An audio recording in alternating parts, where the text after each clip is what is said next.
Good morning, everybody. So, for anybody who's new here, we make $10 filament. And every once in a while, you need this screw to get cleaned in order to just do maintenance on the machine. And I told everybody in live stream that we were going to do some maintenance on the machine, so we're doing that. And since I got to do a live stream, rather than sitting around doing nothing, I figured I would sit around and do something useful while I talk to y'all. So I'll just work on the screw while y'all talk amongst yourselves. And we'll see how this goes. We'll get an experiment on this genre of the world. How's it going, y'all? So, normally on these streams, I should actually probably get a microphone plugged in, shouldn't I? Can you guys hear me all right? Can you guys actually hear me over there? Give me thumbs up, thumbs down, likes or something. Shoot some hearts up, because I also can't read from like this distance. The camera's quite far away. But yeah, let me know any questions that you guys have. Anything you want to go over. Sweet, you guys can hear me. Fantastic. Yeah, let me know anything that you guys want to go over, and we can just discuss it here. It was very interesting. Last night and this morning, I was reading a Paul Graham essay. He reposted it, and it was about picking what to work on. It's a very good essay. His stuff normally is. But about what to pick, what to work on. And he was like, number one, what are you good at? And number two, what are you interested in? And if you have those two things, you'll probably find something interesting to work on. But that discussion went on for a while. You have other people? Videos coming through there. Okay. But it was topical to me because, like, as we run, Slant 3D's been around for a while. Like, we've been doing stuff for 6, coming up on 7 years now at the end of this year. And there's the question. It's a long time. We're doing okay. Like, there's things, stuff, all the rest of it. We've had a reasonable amount of impact in that amount of time, and at the same time, my own personality is, yeah, but we need more, and I'm not a billionaire, and we're not a $1 billion company yet. So, are we doing enough, and are we working on the right things, and am I optimizing appropriately for the things that we should be doing at any given time? And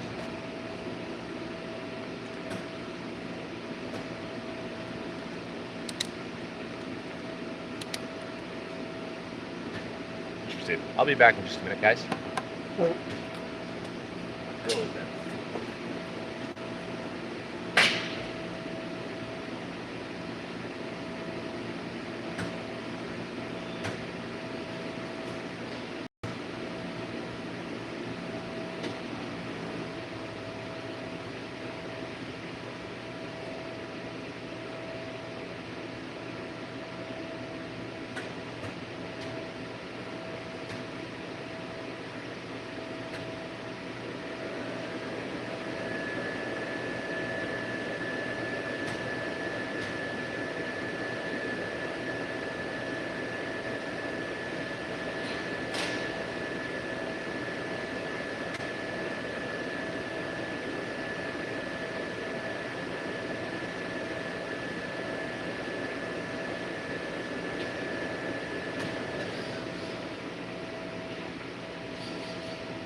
Losing stuff.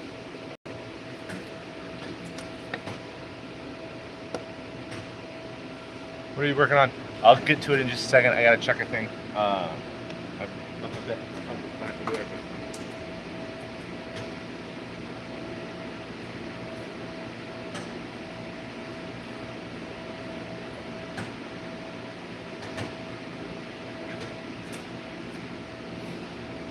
So, what I'm working on is one of our extrusion lines for tangled filament. This guy right here needs a screw cleaned. So, in order to do that, you remove the screw and then you manually pick the plastic off of it.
If you guys have any questions, get them there, and in between each one of these little sequences, I'll run through a bunch of them.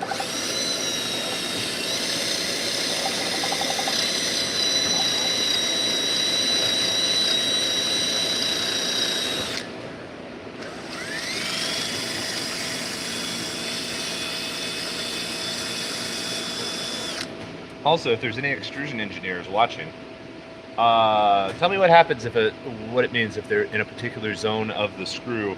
There seems to be a heat concentration, even though it's one of the earlier zones, which are running at a cooler temperature. If you have an answer for that, let me know.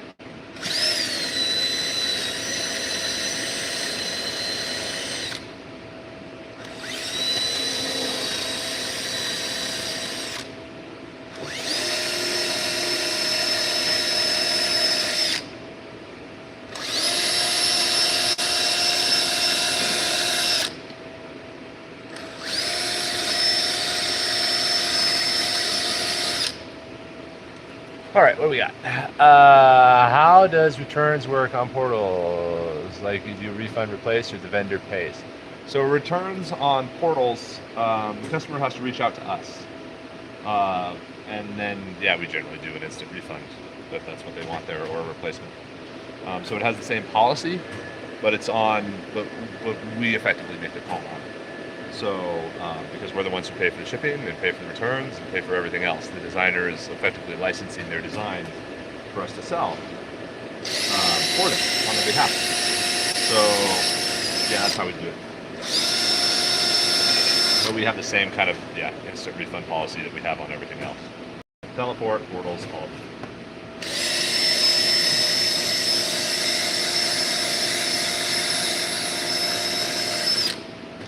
I may have made a mistake.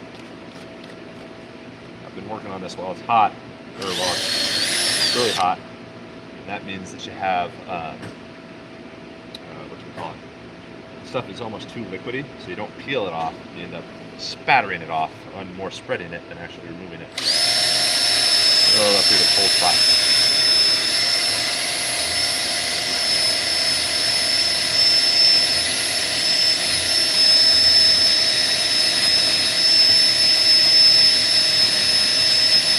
What else, guys? What else do you want to know? That,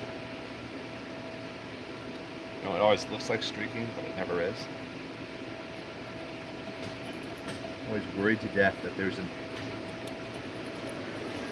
crease in the screw, and it's always just filament buildup. These screws are chromoly steel, basically.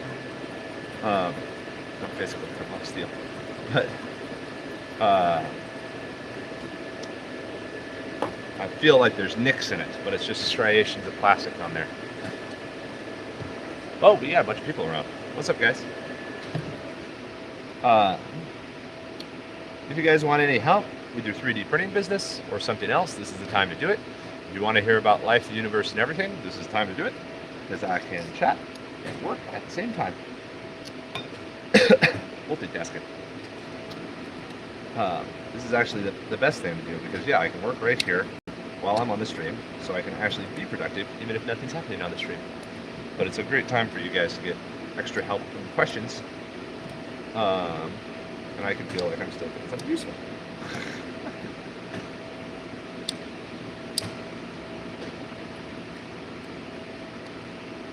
Because my hands are busy, but my brain can do other things.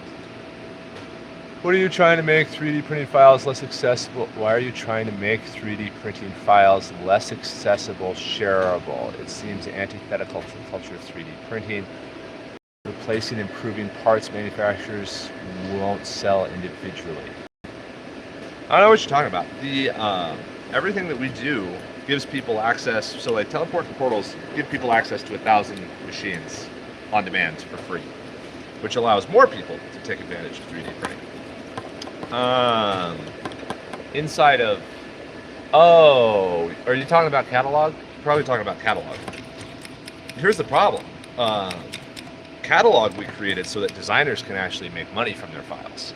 Because with free file sharing, 3D printing has been slowed down for a long time because nobody can make a living making files.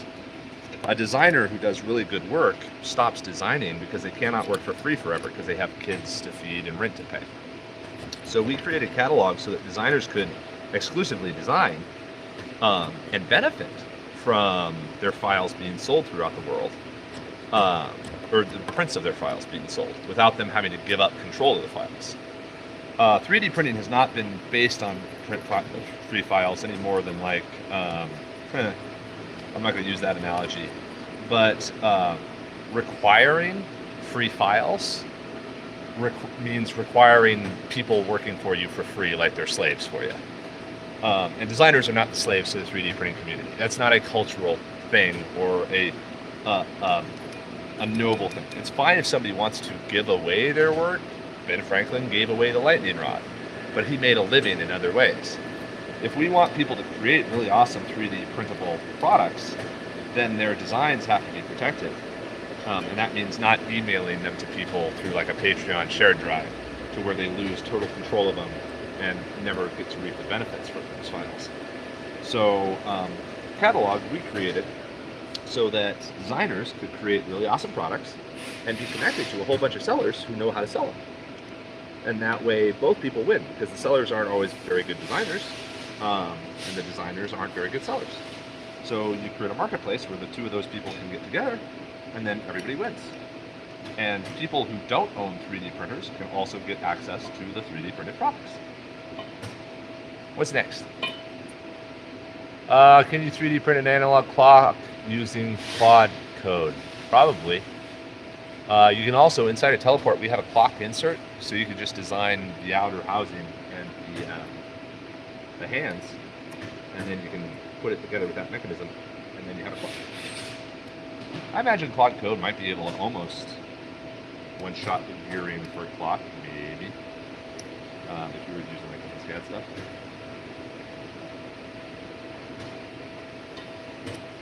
I recently moved 4 to 5 stores to your teleport stores. Just wanted to say hi. Hey, what's up, Motivased? That's awesome. Currently waiting for samples, but the shipping to EU is quite long. Oh, MotoBeast, reach out to support@slant3d.com or shoot us a message inside a teleport. Yeah, EU takes a really long time, but if you, we can send you over photos of the parts that are printed. That way you can get them sooner, and that way if there's any sort of rework or changes that need to be done, we can get them fixed. Because very often first prototypes through teleport are a little bit off, because like different machines, different settings, different materials. So if we can just get in contact with you right now, we can make sure stuff is tuned for your parts. That's awesome. I'm excited. Hopefully we can get it all working for you. Yeah, generally a lot of EU sellers see a bump in sales of like 20 to 30% because you have access to the US and you don't have international shipping. So teleport really unlocks a bunch of stuff for you. And you get that extra 30% growth without having to buy more machines or do more work really at all. So it's a really nifty unlock for EU sellers.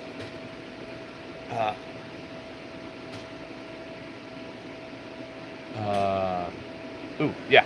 Well, we don't technically advertise that very often because we don't want to send photos to everybody. But like, you're on the stream. Hey, you timing. What's the biggest print size you can do? I'm designing an ITX PC case. It's best to keep it in a 220 by 220, but if you want to go up to the enterprise, you can get up to 256. But yeah, everything we do is about standardization. So we've got to minimize kind of the number of options that we have and standardize. Because if we had 200 different types of machines inside the factory, then we would not be able to make anything on time. And right now, 99% of parts go out in under 2 days. 95% go out in under 1 day. But we're not perfect all the time. And then if you're a prototype, and it's first part too, it very often will take like 3 days, because if we are doing a prototype part, we may run through multiple iterations of it to make sure it's as good as we can get it within the constraints of the design itself. All right, what's next? I'm going to come up here in like 30 seconds. About 5, well, probably more like 5 or 10 seconds. And look at the next question. So have one ready there, because the first one I see is the one I'm going to grab.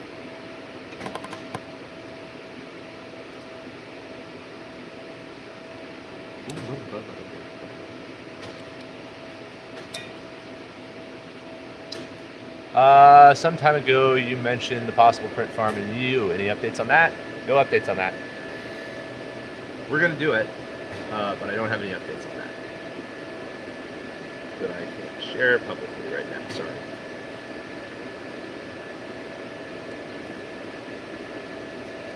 The thing about it is, with like the EU print farm, all due respect, the EU is just a smaller market.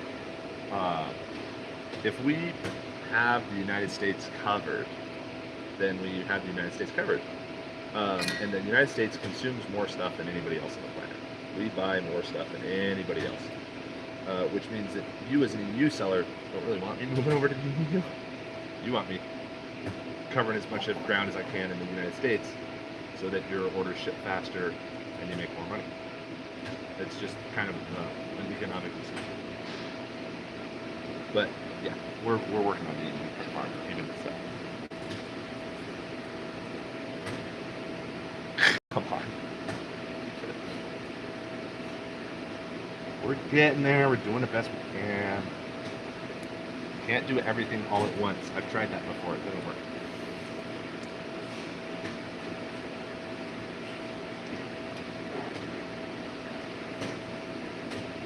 Ouch.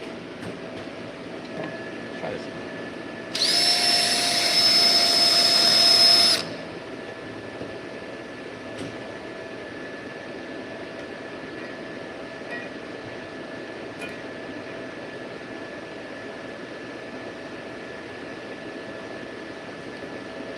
You guys want us to come to the EU? Sell more stuff.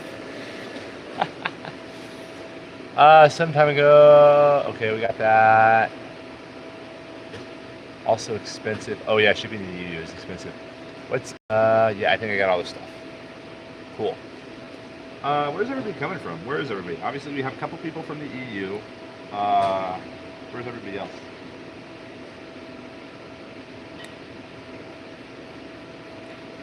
What cities, towns, states?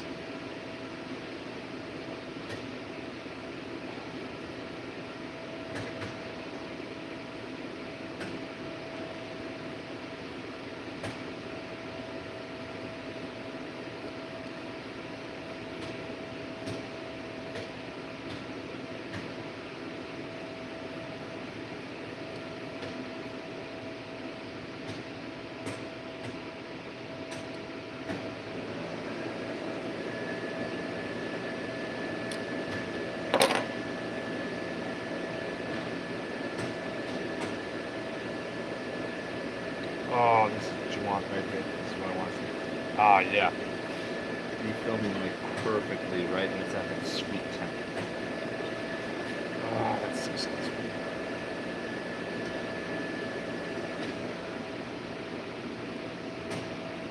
Ah, yeah.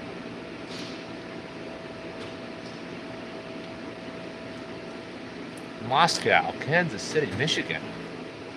Wow, big old spread. In EU, you don't have one Amazon. In different country, you have different Amazon. Wait a second. I'm missing a part of this. I would say that the EU is much smaller. We just still lack integration in some places. Oh, gotcha. You don't have one Amazon. In different countries, you have a different Amazon. Yeah, that's fair. So to achieve the same volume, you need to have a lot of integrations. That is true. In all fairness, we're integrated with everybody. So like for us, plug into the different versions of Amazon and eBay's and that kind of stuff that you guys sell on over there, because ultimately the parts are all the same. But you do have the, especially since Brexit and all that kind of stuff, you have this weirdness of the. It's easy for us to ship in between states over here. It's kind of tough to ship in between EU countries right now. Poland. Missouri? Nice. So yeah, the EU shenanigans are kind of a bunch when there are fewer in the states. Now there are, people have asked, like, why don't you partner with print farm in each one of those countries? And the reason we don't partner with print farms is because the model just doesn't work. Over the history of 3D printing, there have been many print farm swarms. 3D Hub's obviously the most famous, but many other people have tried it too. And there's just no way to maintain quality because everybody's just too small, and there's no way to enforce operational quality on people. They'll ship a day later or whatever. But this may change as printing gets bigger, and it's been. People are taking another crack at it because they think bamboos are different than pastiches. I don't think so. That simply makes it easier to do it, and easier doesn't mean it's working better.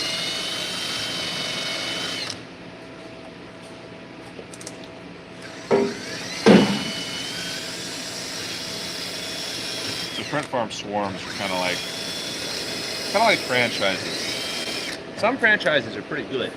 But the only way they get good is by doing kind of a real estate deal underneath it, and but it's generally the local mom and pop store that actually makes good food, and the franchise is not necessarily good. And then there's moments when the franchise holder, like us, if we were working with print farm, could make dumb decisions. We could call up our EU franchisee and say, "Hey, you should do this," and they'd be like, "That's dumb. This is France." And I'd be like, yeah, but you got to do it anyway because you work for us. And then just multiple dumb decisions happen. So swarming it just isn't good. I also think about like Amazon, and Amazon seemed to have worked pretty well for Amazon to not do that. Even though I'm sure the option to have other people warehouse and everything, they're always there. But the vertical integration just gives you more power, more control, more capability. More freedom of action, I should say. Power is kind of a long line. Power actually comes from the swarm and that stuff.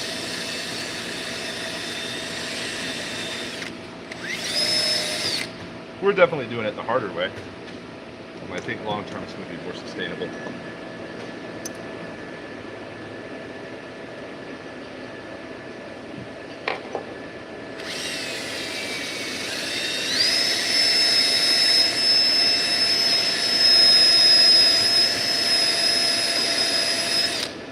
And I'll be right back, guys. Ask a couple questions. I'll be back in a second.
Okay.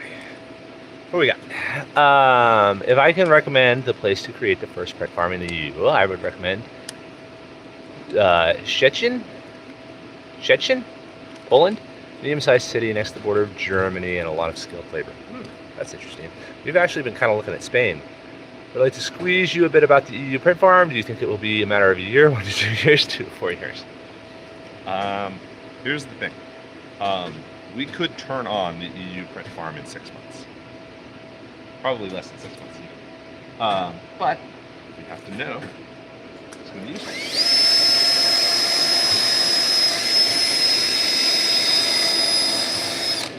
So the way for the EU farm to get ramped up is we just need the demand in the EU to be at an appropriate level. To justify it, which comes really easily if there's a bunch of EU sellers who are selling to the United States. We're like, oh hey, there's a bunch of these EU guys selling inside the United States. They're probably selling a decent amount over there too. So we need to turn on a print farm for them. I would love to do it sooner rather than later. Just they haven't hit the demand curve. But we can jump in seconds. That's what people really don't realize about Slant 3D. All our capacity can pretty much be doubled in about 2 months. I kind of lay us out for that to make sure that we can scale.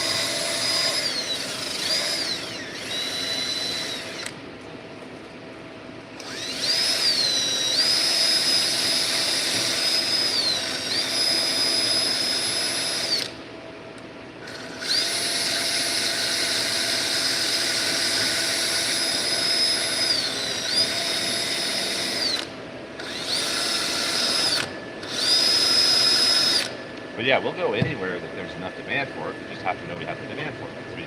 At the end of the day, we operate a business, and if we can't pay the bills, then we can't do something. And whenever making a move, we need to have a pretty high probability that we're going to pay the bills. Or a clear signal of some kind that it's worth it. Because there's so much stuff that we should be doing. And I also know that we have not even remotely bottomed out the US market. But here's the thing. If you had like an EU sellers forum and you like listed, hey, teleport's up here, and everybody's like, I would use teleport, but it doesn't work in the EU.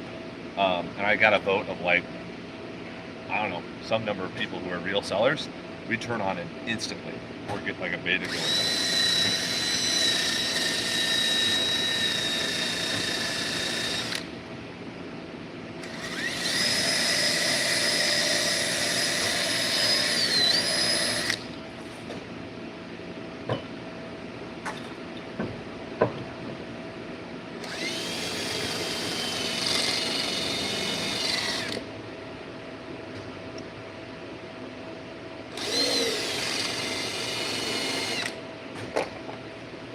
All right, what else we got?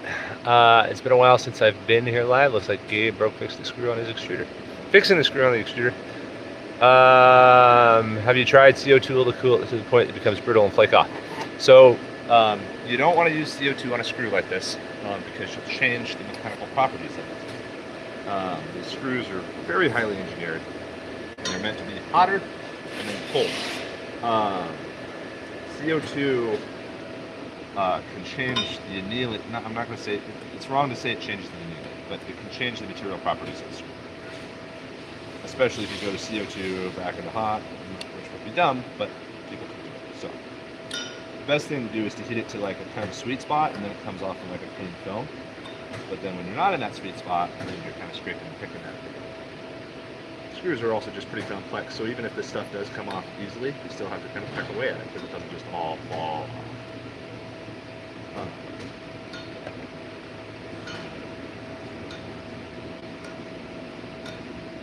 And this gives me an excuse to do the podcast or the live stream and feel like I'm being productive while I'm fiddling around with this. I think I might. After live stream is over, I'll give it back to the guy who actually does this and be like, okay, everybody thinks Gabe works. Now get back to work, real person. I'm gonna go drink coffee. This is all for show. It's like a politician wearing a hard hat and carrying a shovel.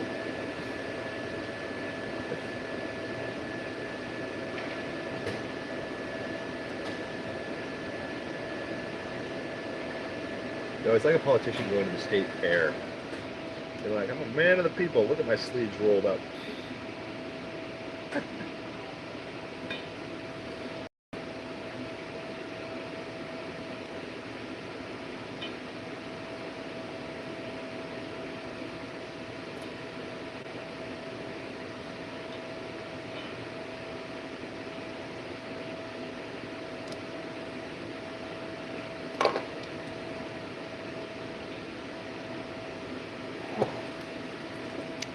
I think you have the data for it. If you provide EU sellers a service, you can look it up. How much of the sellers have EU orders despite the crazy shipping pricing?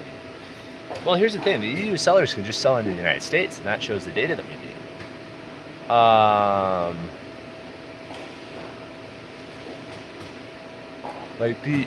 I've been surprised. I would expect more EU sellers than we have. We have a bunch, but I would expect more than what we have. Because like the value of just getting access to the United States is just so huge for you guys. But I don't see enough people acting on it. And I've spoken directly with EU sellers, and they've connected, but like they haven't committed. But so it hasn't hit the critical mass where it's worth. Like, the cost to build a print farm over in the EU depends on what country you go into, because obviously there's different rules. Effectively, we can get an operational print farm over there for about $100 grand. Probably less, but it depends on what shenanigans you pull, or what tricks you use. But the thing about doing it correctly is that we also have to very carefully hire people over there, and we have people in France who are ex-team members and that kind of stuff who would come back to set up a print farm over there. I think they would come back, or at the very least give us recommendations. And the staff is just so important, because quite frankly, I'm in Idaho. I cannot do a 24-hour flight to the EU on the regular. That would murder me. And there's so much other stuff that you have leverage, that even though it's a really good idea that we did EU, if we did it, part of focus is saying no to the things that are really, really good ideas until we're ready for it. I'm not sure if we're fully ready for it. I think it might be premature still.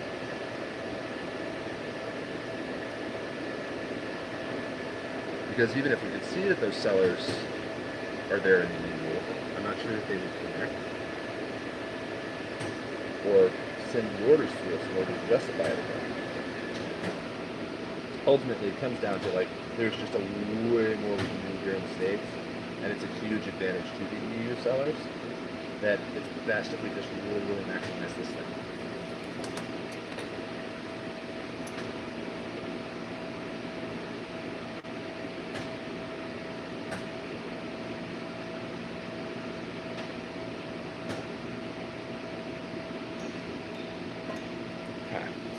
What else? What are you building? I'm working on our filament extruder for Tangle. Tangle makes $10 filament, and it's on this old extruder. It needs its screw cleaned, so I am knocking off the plastic that built up in a place that it shouldn't. What do you think about 3D printing packaging for retail? Works really great. 3D printed packaging for retail we've done many times, both at high cost and low cost.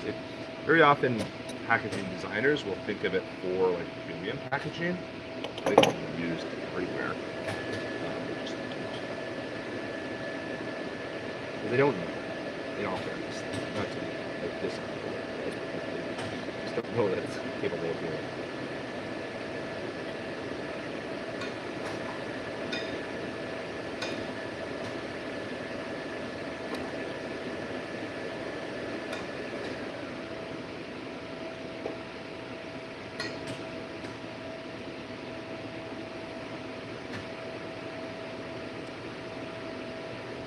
All right, I'm going to look up here in about 15 seconds. Have a question ready. If you're the one who's at the bottom, when I look up, That's the question I'm going to answer.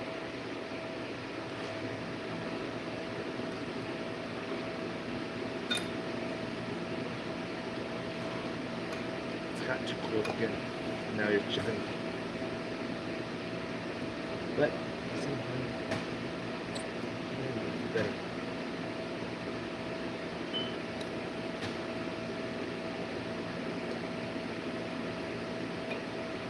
Ooh, that's nice. Oh, how? Oh, who just? He's from missing. Who the man? All right. Yeah.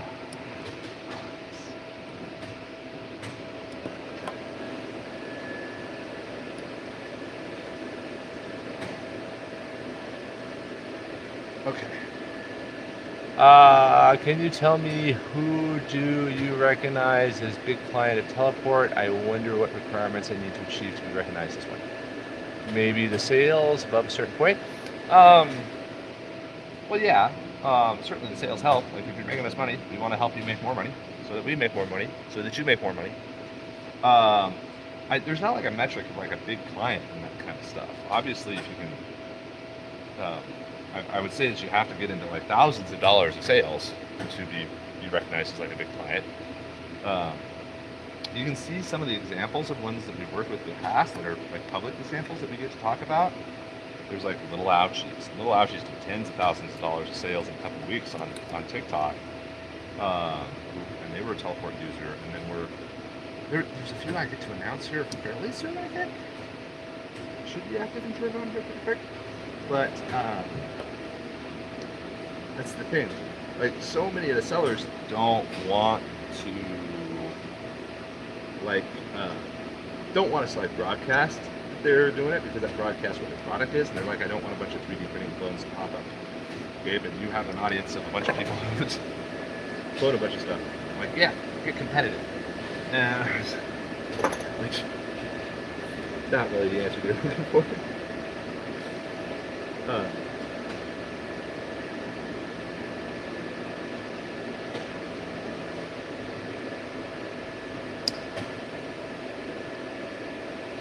Okay. What can I find? Where can I find the examples? Go look up the real 3D printed products if you're on this channel, and like those are examples of companies that we've worked with. There's Baker Street. There's Little Ouchies. Baker Street Cutters. Little Ouchies. We're doing some stuff with Make Good right now, so we're helping them fulfill their orders, and then yeah, a few other things.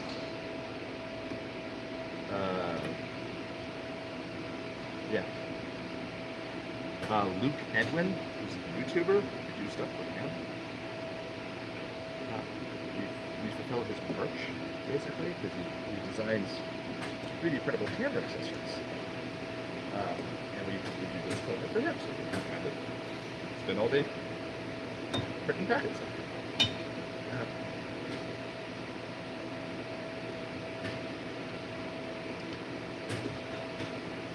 Well, I don't know the right way of doing this. You would think there's like some magic tool, but I don't know if there is. I feel like maybe I should just wait for it to get in the folder. Like, cool be like you would set CO2, but just like getting it down to room temperature, and then maybe the metal contracts a little bit more to where it separates from the base, but really just kind of ends up going. Time to get more.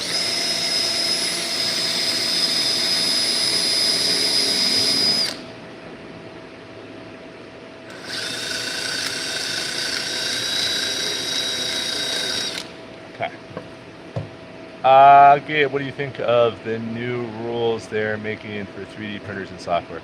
They're not making any rules. They're pushing bills. I don't agree with them. I think they're dumb, but they're also not happening in the state that I am a resident of. So I don't have a lot of operational capability there. And I am not a public persona to where I'm going to rant and rave on my YouTube channel to get the views. Because ultimately, all I can do is rant and rave and get the views, and it doesn't actually result in anything. If you don't like those rules, don't vote for the congressman that's trying to pass them in your given state. But ultimately, the rules they're trying to make seem stupid to me. Not only will they be impossible to enforce, but they're just a thing that like a freshman congressman is throwing out there to try to get some attention. They'll get some news. The thing you want to watch for is make sure they don't pass as part of a larger bill or something. Because they're like, oh, we did an anti-ghost gun thing by whacking 3D printers. But yeah, ultimately I don't. My whole thing is I don't get involved in stuff that I can't do something about. I don't rant and rave about things that aren't the weather. Like, oh man, those politicians. That's not my thing. I'm not trying to entertain with the stuff that we do. So unless there's something actionable, I don't care. Because there's so many other things to worry about on any given day that I actually can get control on. So I would rather go clean this screw than whine to a politician who I don't vote for, who I have no political influence. Everybody else getting excited about it, I think that's good, but like, again, like, I have invited the congressman in Washington who brought this up. I've invited them on a podcast to talk to them to try to get more context. Not to convince them, just to have them explain it out loud. Because that's generally how to get people convinced that an idea might not be very good, is to have them say it out loud themselves. Like, oh, that is dumb. But, yeah, beyond that, beyond giving them a place to explain themselves, there's nothing that I can do. Everybody else has thought about it enough. All right, would you like to exchange the contacts in case you decide to research EU more? If Moto-based, if you have a bunch of EU stores that you think should be using Teleport, totally open to getting those contacts. Or if you want to like share it with them, if you're like on a forum or a chat with them or something like that. Because if we can get a bunch of people lined up, then yeah, that's fine. But we have to know where everybody is. Yep, clean in the screw. We're extruding tangled filament, which is $10 filament. So, but gotta get the screw clean because we had liquid stuff up here at the beginning of it, and when you have liquid filament up at the beginning of it, then you lose all of your extrusion pressure.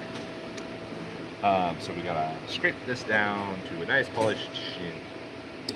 I'm gonna go for heat gun. Ah.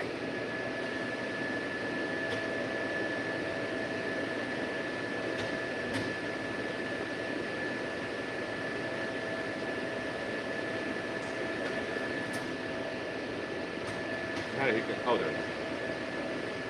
I moved it out of the way so it'll be out on our road.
Also, it's good for the guy who runs the company to do this kind of stuff, because then I know how to rate other people.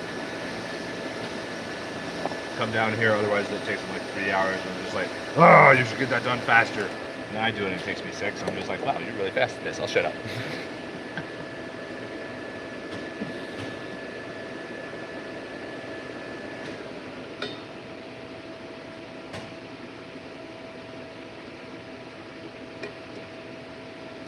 Good when management does the job, so they know what the heck the job is and how to manage it. I think managers are supposed to be like dicks who just wander around with a coffee like an office space, and it's not what management is supposed to be. It's the worst form of management, which is why it's an office space. But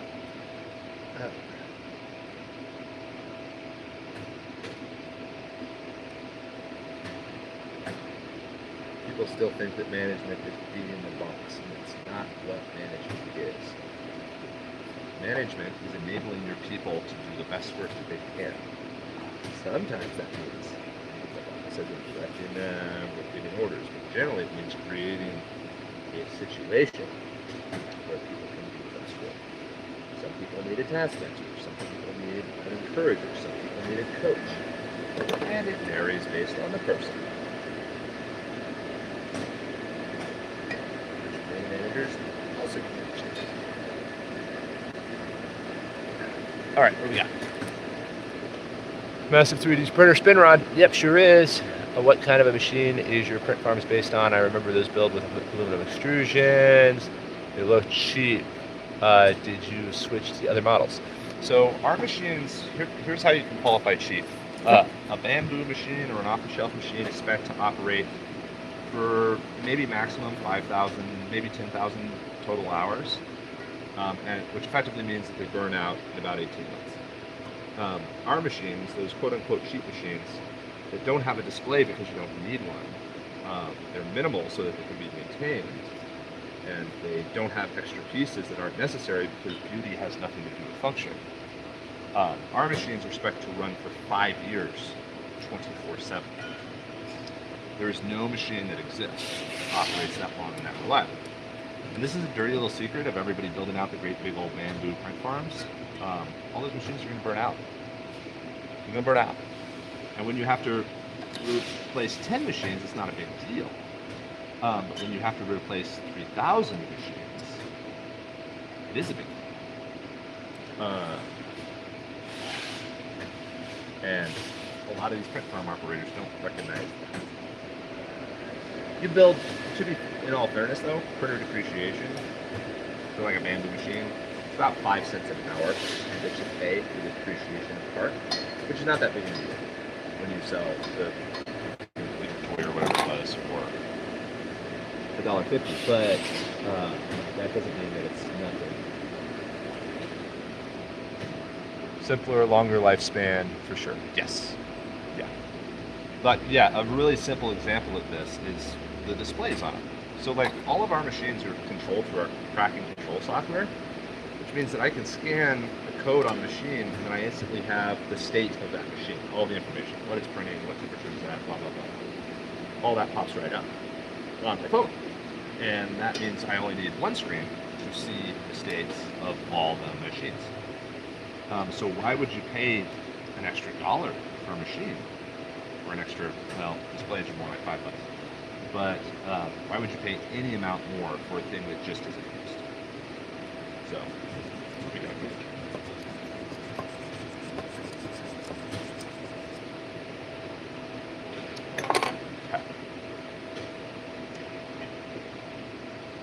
When cleaning a screw, you're supposed to use brass tools. This is obviously a steel screwdriver, but it's cheap, so I'm gonna guess it's a cheap steel. And it won't mar my screw.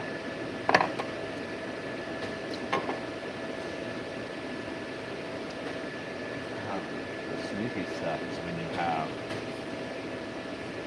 just like a really smooth film. Just get this still there. And ultimately, it really doesn't matter what machines we use, so long as the parts that come out are good. So that's ultimately the only thing that matters. The sausage getting made is irrelevant so long as the sausage tastes good.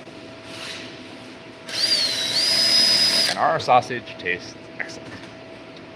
1 out of 300 machine parts get refunded or replaced or canceled because we do a good job. So however we're doing it, we seem to be doing okay. There's 10,000 people on teleport. We use it regularly, so something we're doing must be working.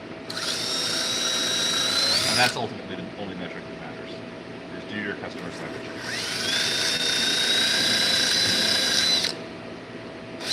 Is the product good?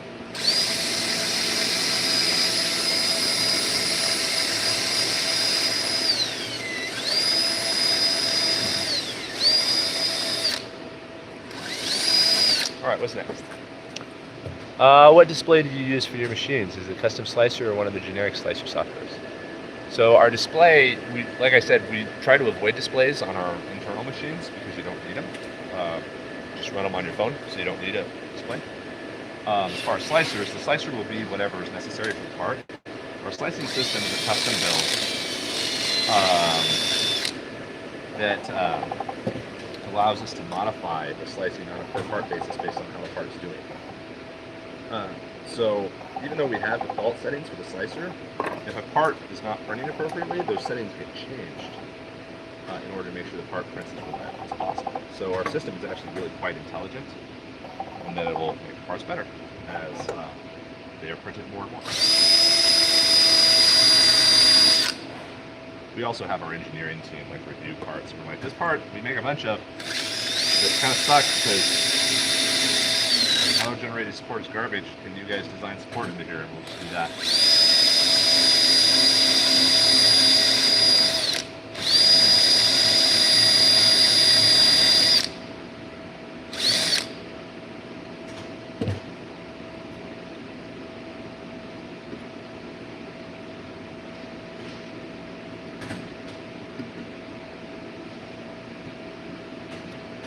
I'm gonna be amazed if I do not just nick my thumb and squirt blood everywhere on this whole thing. About the slicing, are you going to allow changing infill wall supports?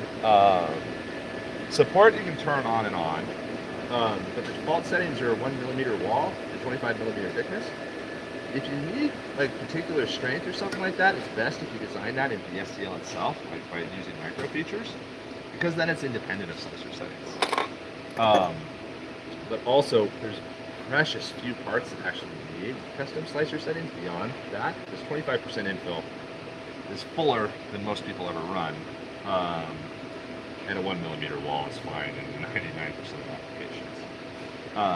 We would like to give more control, but the issue with that is that if you set particular slicing settings, then that gives us fewer ways to improve your part, because we're like, we gotta slice them the way they ordered it, otherwise it's wrong. The person may be making a mistake there. If you potentially are someone who doesn't work with 3D printing, which there's a bunch of people on teleport who don't use 3D printing, and if they started adjusting slicer settings without understanding it, we have to print with those slicer settings, but they're not the settings they should use, so they get a lower quality result, and they blame us. Because they're like, I turned all the knobs up to 10, and that should be good. And I'm like, no, up to 10. The higher the layer height, the worse the resolution. But that's our fault. So it's important to make sure the user face is as easy as possible. And ultimately, since our slicing system keeps on getting smarter and smarter, you technically should just be able to upload any model, and it'll just print automatically well, which is what we're really, really close to. At this point, a better way of doing it is to upload the model and then ask the person, what is this used for? How should it function? Well, it needs to be waterproof. It's a flower pot. Oh, so it needs to be waterproof, and it needs to look nice, and so on and so forth. Or it needs to have high tolerances. Then automatically readjust the slicer kind of universally towards that spec, not towards a particular slicer setting, because the particular slicer setting is good problems. Also, by the way, can people still hear me? Because I know I'm not looking at camera at all when I'm talking. So I hope some of this is getting through. If somebody responds to that question, please say, yes, we can hear you. Otherwise, I'll just say yes, and I won't know what we're talking about.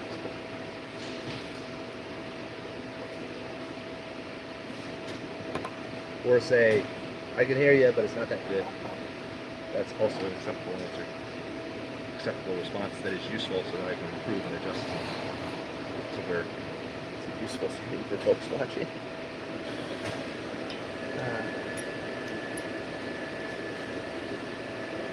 Put the screw in the barrel, let it heat up, and use a hand wire brush to brush off much quicker. Unless it's nylon, then you're screwed. I'm with you, Weezer, but the problem is that when you brush it off with a wire brush, you still leave a film right there, which changes the friction of the beads to the wall, both to the wall and to the screw itself. We've tried that before, and when we put the screw back in, it still doesn't get the same amount of back pressure that it has. So you got to get back down to bare metal, and the wire brush just doesn't do it. That's what this is for. So I do hit it with the wire brush. But then if you still have that film there, then you've not gotten the result that you need. But are you an extrusion engineer there? Because I'd love it. Any other stuff? It is nylon. It is not nylon. This is PLA. If you got a sick trick for getting PLA off there, I'm open for it. What do you, Weezer boy? Okay, so, yeah, hold out the screw. Get the film of it all on there. Wire brush to get the bulk of it off for sure. But then if you still have the film, you got to get it off of there. I'll run it in there to heat it up in order to get the layer broken loose, or we'll hit it with a heat gun in order to do an expansion on the outside. It is PLA. What solvent do you recommend? You can't use acetone. I don't know of a solvent that works well with PLA directly to where we can just dip this sucker in a 5-gallon bucket or a stacked pipe, because I would love that. If you have a solvent for PLA, give me a brand name. I will do that immediately. We just haven't been able to find one. Right, filament extrusion. If you're working with ABS is easy because you just dip it in acetone and the whole thing clears up. But PLA is weird since it's a bio-based plastic. I don't know of a solvent that works on it. Okay, sweet. Foolby. Oh, you have a solvent for PLA? Sweet. Can't be acetone, and alcohol isn't aggressive enough. Purging compound. Yep, we use purging compound, but purging compound does not fully clear the screw. And when you have molten stuff up in the cool area of the screw, the purge compound isn't aggressive enough. Though, here's a question. With purging compound, we generally lower the temp of the screw and slow down the screw in order to purge completely so that it can actually grind in there and chew at the screw a bit. The purging compound that we do is... hold on. Yeah, fucking up. Dynapurge. So we use Dynapurge spec for PLA for our purge compound. It works fine. I have not been wildly impressed by it. Even a Sawdust. Oh, yeah. I'm with you on Sawdust. I agree. That should be great. But I'm scared. Because it really contaminates the screw bore to where we have to do so much purge after the sawdust that it gets left in there. I'm also scared of it just wearing out our screw faster than using straight up purge compound. But tell me if I'm being overreactive. That's okay. I will take that from somebody with more experience. I have been extruding filament for about 4 years. I know extrusion filament technology is way beyond anything that I know. Metal screw, torch it off.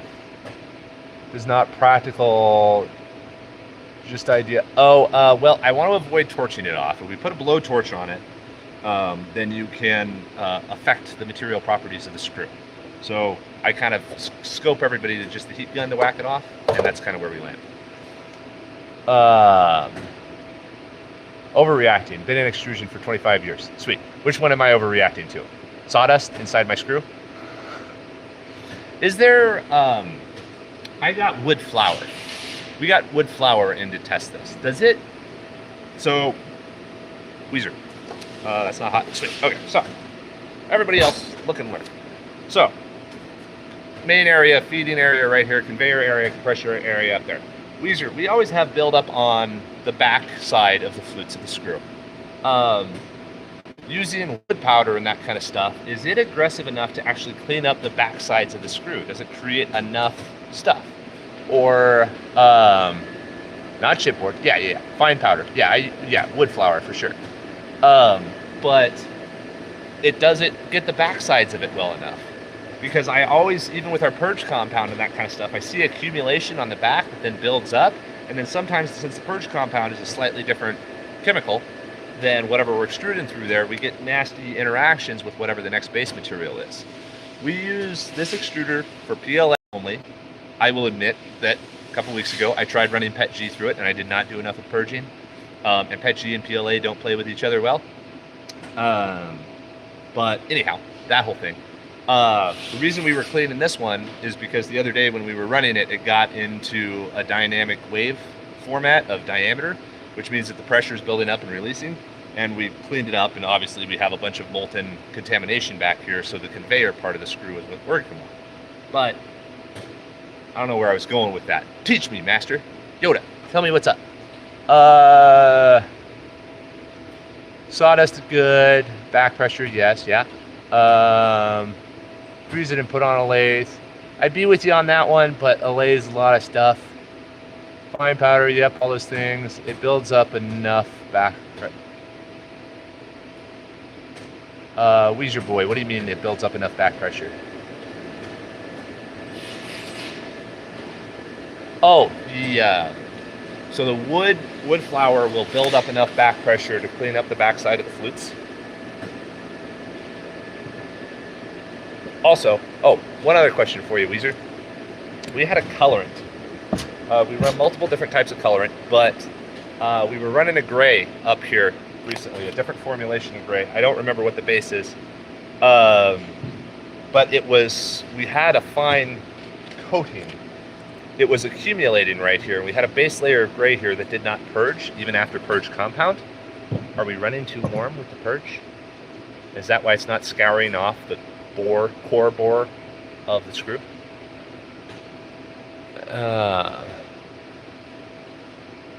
With cleaning the flutes. Okay.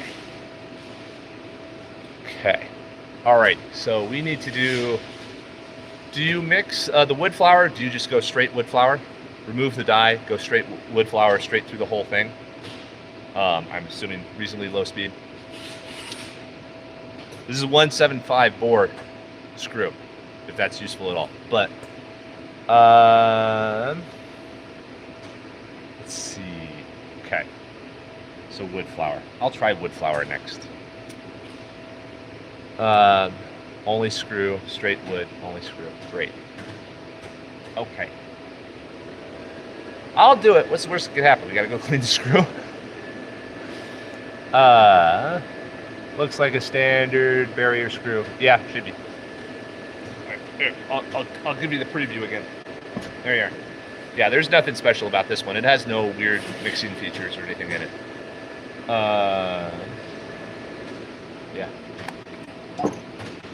Ugh.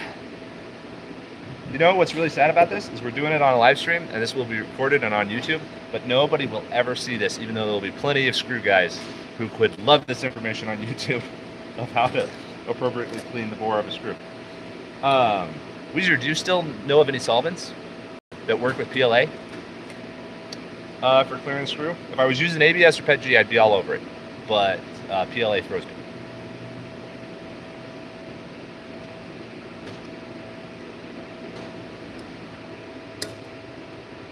I'm so amazed that we got an extrusion engineer on live stream. Like, that's great, because there's not a lot of you. Okay.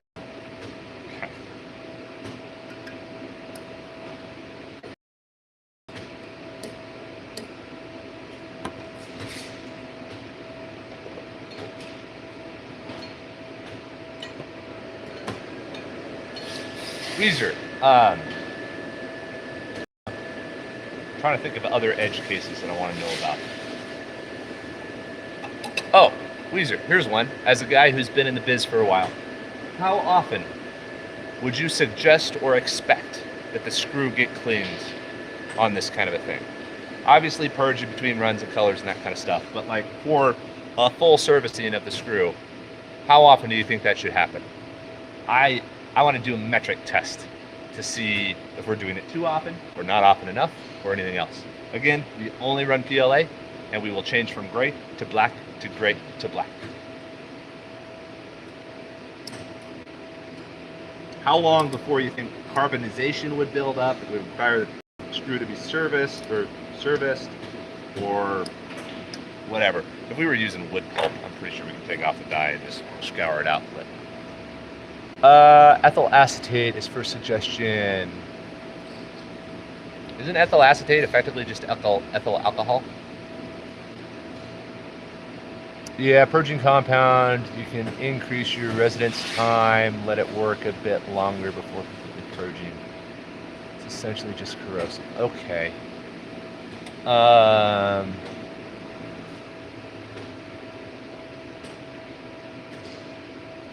Okay. So yeah, with the purge compound, lower the temperature, slow down the screw, let it sit in there, grind around for a bit. Okay, so we can see. Okay, I'll see if that works. Otherwise, follow the instructions. Not sure what you use. You know, I'm not sure what I use either. So we bought this extrusion line a couple of years ago for Tangled. It has no brand name. It has no brand identity. We have found a company that works with it, but it had no handbook or any other operational procedure for it. So we've kind of been learning its weirdness as we've been running it. Otherwise, I would totally be with you on reading the manual of how to run it. All right. Other people, what other questions do we have? I saw somebody say that, hey, there's questions going by or whatever it was. Get the question in again, and I'll try to catch it. Possibly use dichromethane or tetrahydrofuran. So, Foolby, I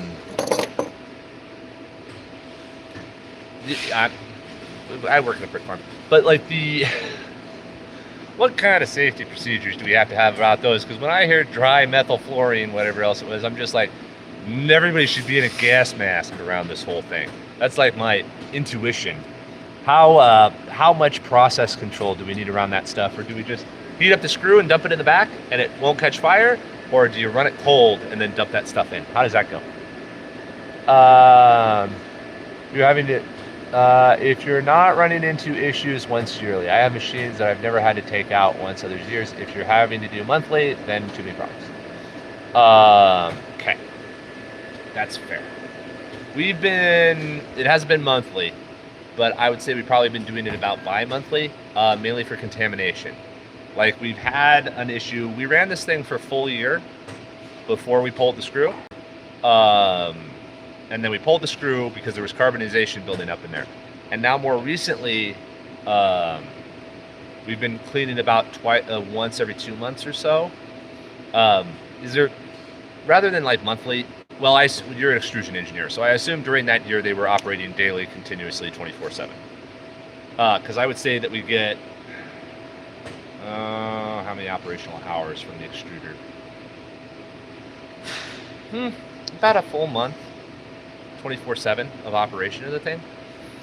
Yeah, we got screens in there. It's a 3-layer screen, so coarse, medium, and fine. With this one, I was going to go with I was going to eliminate the small screen because I wanted to reduce the back pressure in there to maybe help with this weirdness, but I haven't tried that yet.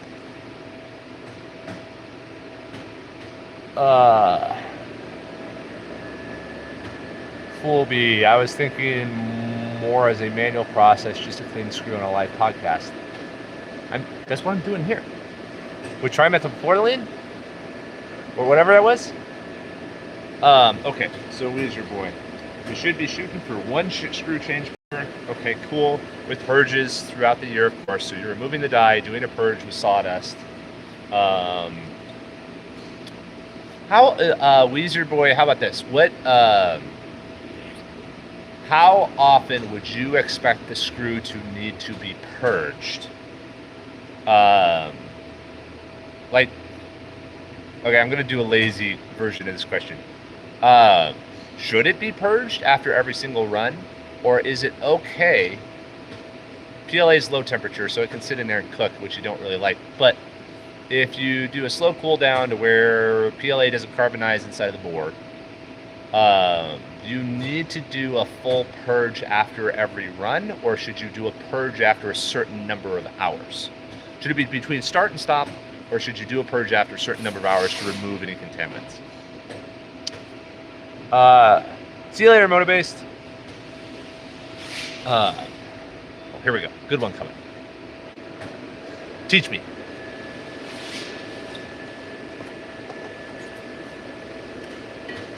This is great. I have bought all the books around extrusion and read them all. I'm like, this is wildly impractical useful stuff. Question. I am about to sell sets of 6 TPU bushings, 1 inch diameter, 2. Would you really not batch them on one plate? We would not. You should never put more than one piece on a build plate. Because if one piece goes, it takes all of them with it. And if one piece goes, then you should separate the rest of the model into individual pieces so that they can be printed singly to replace the one thing that's lost. All right, let me go for you.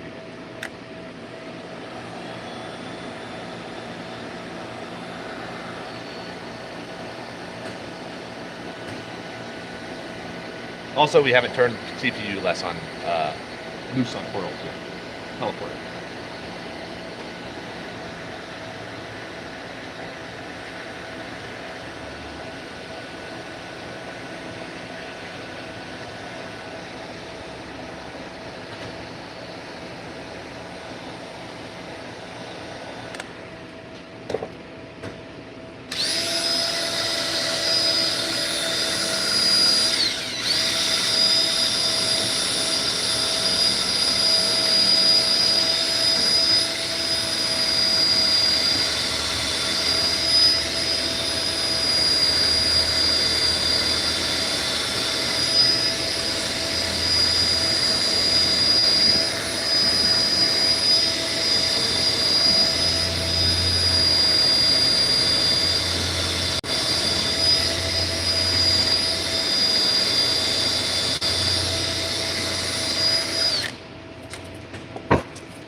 Here's a vote to the chat. What materials do you guys want us to put on teleport that we don't currently have?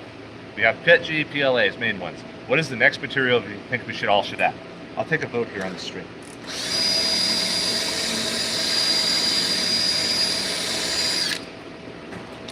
All right. So I want to see, Weezer Boy, you had a question for it. Okay. So according to manufacturer specs, if you want to do it properly, you obviously don't want PLA to reside in the barrel. Yep. Even if the machine runs empty, there's still residual. You turn the machine off. Yep. You got PLA still sitting in there in between flutes in your compression zone, especially as well. Yep. So if you want to do it properly, tool out, complete purge and clean. Yep. I say that, however, if you wing it and do run after run without purging and you have no issues, then cool. Okay. Very lawyer of you, Weezer.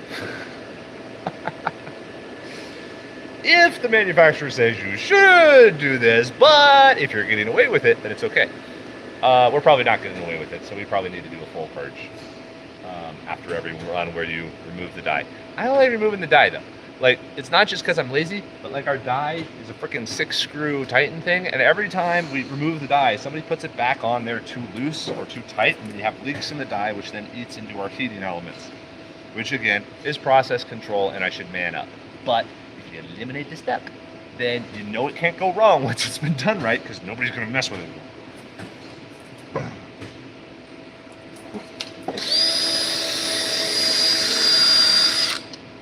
Weezer, well, I got you. I got to think of other questions.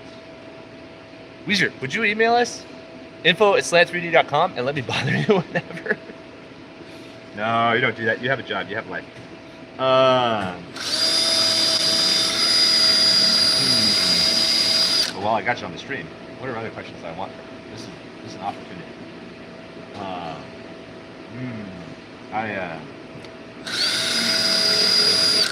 Okay, what are materials that don't play nice that you should do a full clean purge before running the material again?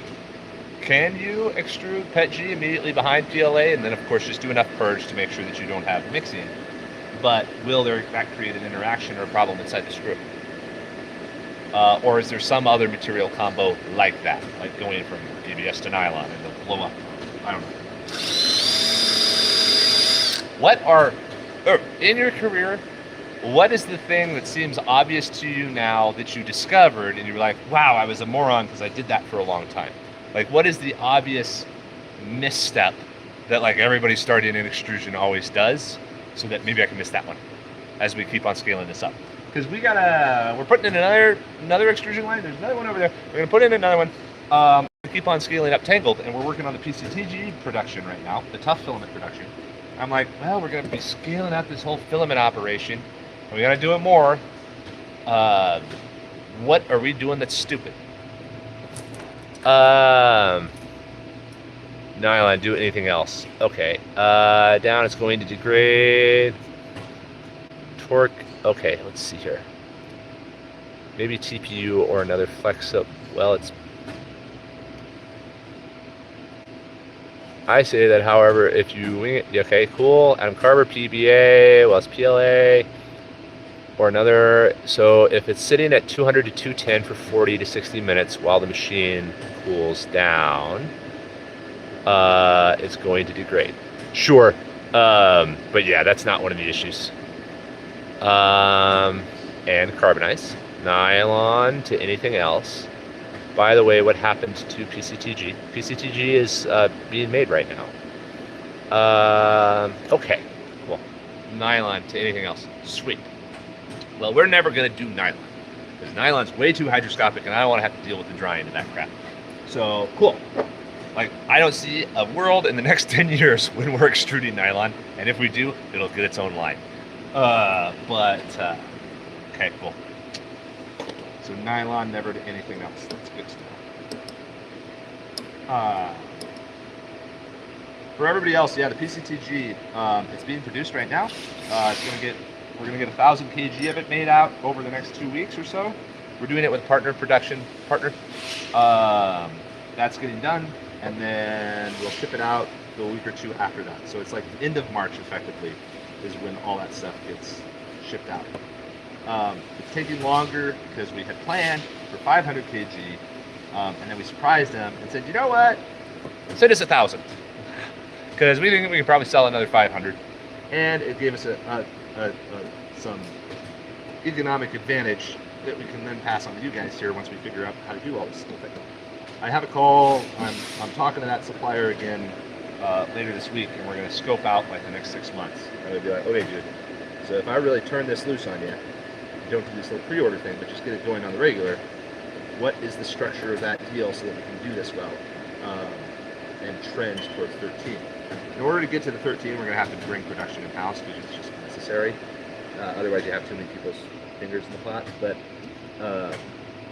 before that, we can do. We're going to see if we can get it down to like maybe 18 with these guys. It's great because we get to help another U.S. supplier who is willing to play ball, and we'll make the savings in the distribution and stuff. So we're going to see if we can ship from their warehouse directly to you guys, and that will create all kinds of price savings that we get to pass on to get our tough filament, which is a PCTG variant, down to $13 per kg. So generally, do you have any problems when extruding? You asked if there's anything I learned. There's a lot. What specifically? Well, I don't know. What's the biggest one that you like smacked your forehead when you finally learned it? You were just like, of course you don't do that. Why would you use? I don't know. We don't have problems when extruding. When the extruder is running, we don't have operators around. Like it's a full, it runs lights out without us around, literally. Like we leave the extruder spooling onto our auto spooling setup overnight. So it'll run for like 10 to 12 hours without people looking at it. And people can critique me for that operational choice or not, but it hasn't caused any problems. And I think about it of like what's the worst that could happen? Okay, the screw snaps and the extruder runs for 5 hours with a snapped screw, which I don't know how probable that event is, but okay, that would ruin the extruder, which would ruin the bore, which means you got to replace it, which isn't great. Or you pay somebody to work late nights, and quite frankly, operators are almost more dangerous than machines because the operator will push a button, and that will cause the screw to snap. So long as it's working in steady state, and extruders are simple. There's nothing that breaks on them. They're gonna run forever, and then they wear out.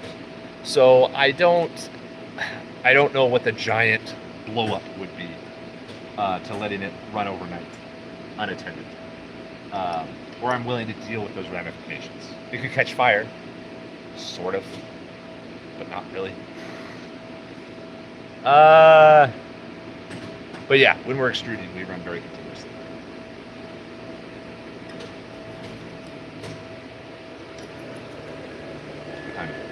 Oh shoot.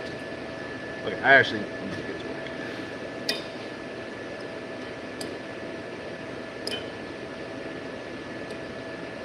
I'm also probably being over... Okay. Weezer, do you treat your extruders like an old pickup, or are they a delicate piece of industrial machinery? To where it's like, oh no, you let the screw sit in the end, hanging there, you're gonna dent the bore of the whole thing because you kinked it. Or are they kind of like an old pickup truck where you're like, put that tire on there, then give it 4 screws, it'll run. Like, how delicate are they? Like, for reals? Or do you need to be really careful about stuff? Otherwise, you can radically damage the screw and have to replace a $7,000 bore. Or are they pretty much fine? You like shove the screw in there, whack it with a sledgehammer, and it'll be fine, and it'll work for another 40 years.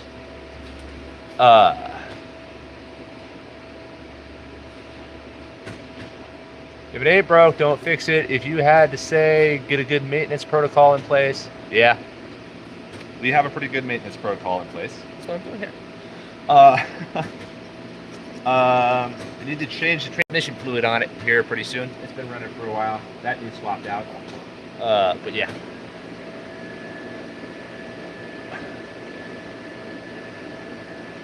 So generally you don't have any problems when extruding. If asked, there's anything I learned.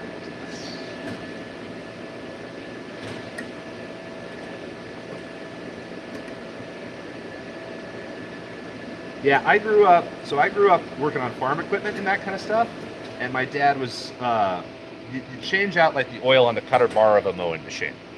And for people who don't know, a mowing machine is about 15, 20 feet long, has a bunch of spinning blades in it that cut grass. So you change out that transmission fluid, effectively. You use hydraulic fluid, but anyway, transmission fluid. You change that out once a year at the beginning of the season. And my dad was very persnickety about it. He was like, do not allow a speck of dirt to get inside of there. And I had seen multiple speck of dirts fall in there when he was working on it that we'd live with. And also, when I think about it kind of intuitively, I'm just like, okay, you got a speck of dirt in there, but there were 15 gallons of oil we just dumped in there. I know the dirt isn't good, but I also think the machine can handle it. So we probably don't need to be that careful. I also know that many of these machines are designed for morons to work on them. So if it's moron proof, I'm pretty sure a very careful person could be slightly less careful. Like what I'm doing here is I am picking off specks of plastic because I want to maintain the friction coefficient with the beads that we're feeding in here. Because I think if we're under, I'm going to have to pull the screw out and start again. So I would rather be overly careful. But I don't know if that's true. I'm just too chicken to try it. Because I don't want to have to clean the screw anymore. Depends on the quality of your machine. I have an extruder that I still use, 1960, crispy. Yeah. So, what are you saying? If your motor has oil in it and you do oil changes and you do a yearly maintenance and your machine is not behaving erratically, then you're good. The screws are solid. Cool. Then we're good.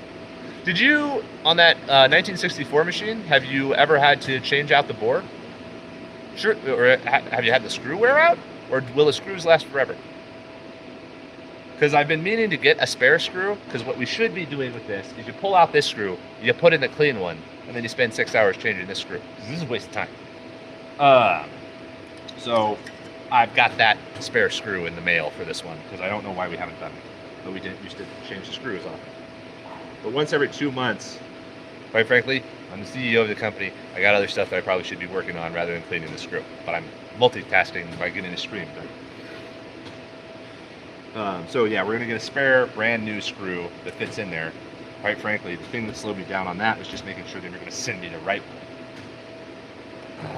Because I was just like, I'm gonna buy this $2,000 screw and then they're gonna send me the wrong shape or size or whatever it was, and I'm be angry.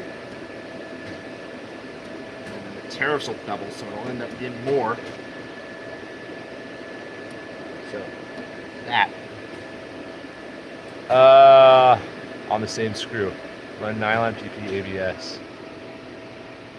Morons can find a way to mess it up. Well, that's true. On the same screw. I made it for the automotive industry as well. Run PLA pitch extruder. Cool. Okay. Yeah. I didn't think that the screw would ever really wear out, but at the same time, Grand Canyon was made with water, and water seems softer than stone to me, so I figured the plastic would ruin the screw at some point. I know this extrusion line is a 2005 or something like that. Like, it was old. Reasonably old. You got 1964. What am I saying about it? But we bought it from some guys down in LA who thought they were going to make uber green filament, so they were like trying to recycle fish nets through it or something. It was not well maintained, but it wasn't ruined. They didn't change the water correctly, and they certainly didn't ever change out the oil. But we got the oil changed. The gears were all solid still. There was certainly more wear and stuff in there than there needed to be. But we got it back up to snuff, and it's been a trooper. Like, we have had heated elements burn out on it that slowed us down right when we first got it. But that was mainly because people let plastic leak down into them, which caused them to short. So, yeah. This is fun. I like this. This is great. PVC can be the issue as it becomes corrosive when it degrades. That's okay. I'm not making PVC pipe. I can live with that. We're gonna make PLA for like another 5 years until PLA dies, and then we'll move on to something else. It is possible we can move exclusively to PCTG, but PCTG has not been stable enough in production yet to where I'm willing to do that.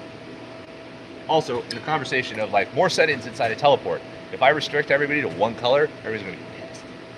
Or one material, everybody's gonna be pissed, and they're not gonna realize that I'm giving them a better deal. But so we're gonna lie, and we're gonna call filament functional, cosmetic, whatever it was. It's all one material. Oh, don't laser cut PVC as well. Oh yeah, that's a bad idea. Variation in pressure leads to variation in extrusion material diameter, which could lead to problems in production that may be hard to track down. Just my thoughts. Oh yeah. The variation in pressure absolutely changes the diameter. You see it in the diameter. You start to see the sinusoidal variation in diameter as it's being extruded. It says its back pressure is wonky, and generally it's because some part in the conveyor part of the screw is going wrong. Down here it doesn't matter.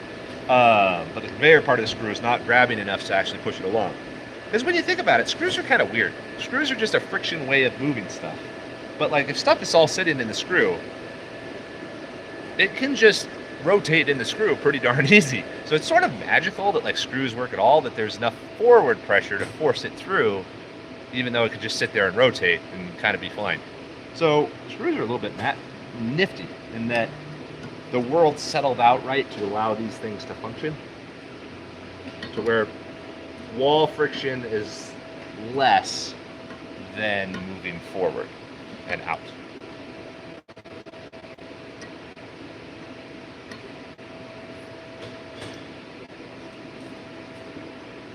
The other day you said TPU was active. Was it maybe just for one enterprise customer, or did I hallucinate? We will turn on any material for enterprise customers. So yeah, we do have a couple enterprise guys who use TPU, but yes, TPU is not fully active in teleport. Sorry about that. I never get my PVC above 280 when I'm working it. Yeah, PVC be nasty. You know what? I think I'm probably done. I think I hit. Either I'm done or I'm done.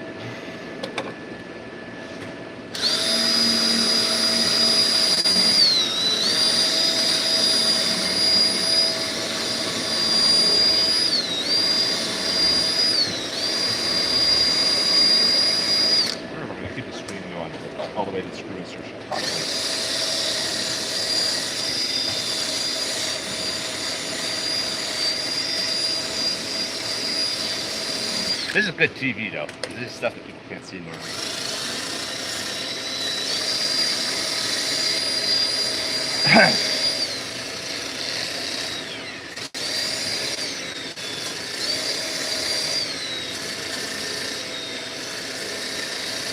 Weezer boy, what else do I want to ask you? Trying to. Really good opportunity.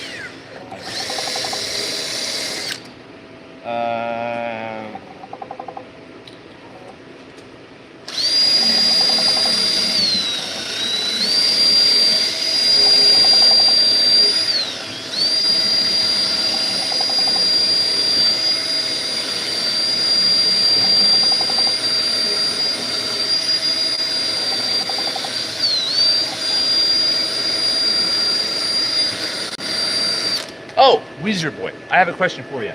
How do you guys clean? Like, I'm just cleaning the screw out here, fine and dandy. Is there a way to clean the bore itself? Because I don't believe that there's carbonation in here. We've done scraping and sampling and that kind of stuff to make sure it's clear. But I also know that it can't be clear. Is there a tool that reaches into the back, expands, and you push forward? Or do you just have to dump solvent through those things and try to scrub it somehow? Is there some way of cleaning the bore of these screws that is some tool that I don't know the name for? Or do you literally just deal with it? Or just never clean the bore? That's a question that I have. Because this is a grand mystery to me. It's never hurt us, but I feel like it's something that's coming. So how do you clean the hole? Dry ice blasters. Do you have a hopper dryer on there? Yeah, we have a hopper dryer on there. But it's not really necessary. Because like, we live in Idaho, and the humidity is less than 20% all the time anyway. And we run PLA, which doesn't really care if it's humid. But yeah, we got the dryer on there. We also have the dryers over there, so we convey it up here. This one is older, so we don't actually have a vacuum conveyor system on it. So it's manually filled once every, 8 hours. But that's not that big of a deal. It's not helpful. Not that big.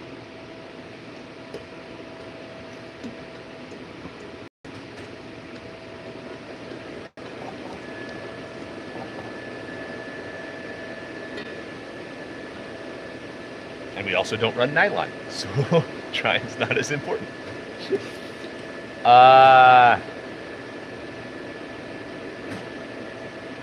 For the ball, you get a large wire brushes on a long shaft. Okay.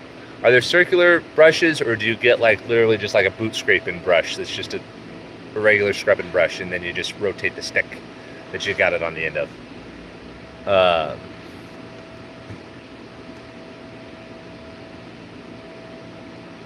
Dry. I see you have.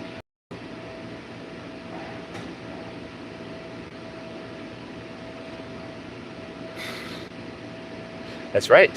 This is mesmerizing stuff. Looks like a large toilet brush. Okay. Oh yeah.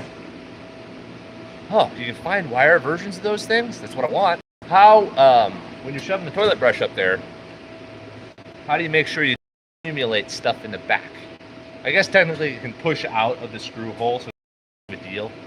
But I'd prefer if everything off the front rather than pushing out the back. Or do you shove like the rod in the back and then whatever removal you use for the screw, work from there? Blow it out with air, yeah. Oh, okay, yes, okay, so you scrub it all and then you blow it out. Okay. All right, yeah, that's fair. Doesn't seem very cool. We gotta find better machinery for this. I want some big old thing in there. I want a wire brush screw that I shove up in there, spin it all at super speed, clears that whole thing out, and then this one goes into some feeder thing that clears it out too. But I'll tell you, after today, I'm definitely got to get back on to ordering that spare screw. Because yeah, we're going to be scaling up Tangled this year. It's taken me a long time to get to that, but like we just did the PCTG run, and I'm like, okay, we can make Tangled a lot bigger. People want it, we need it.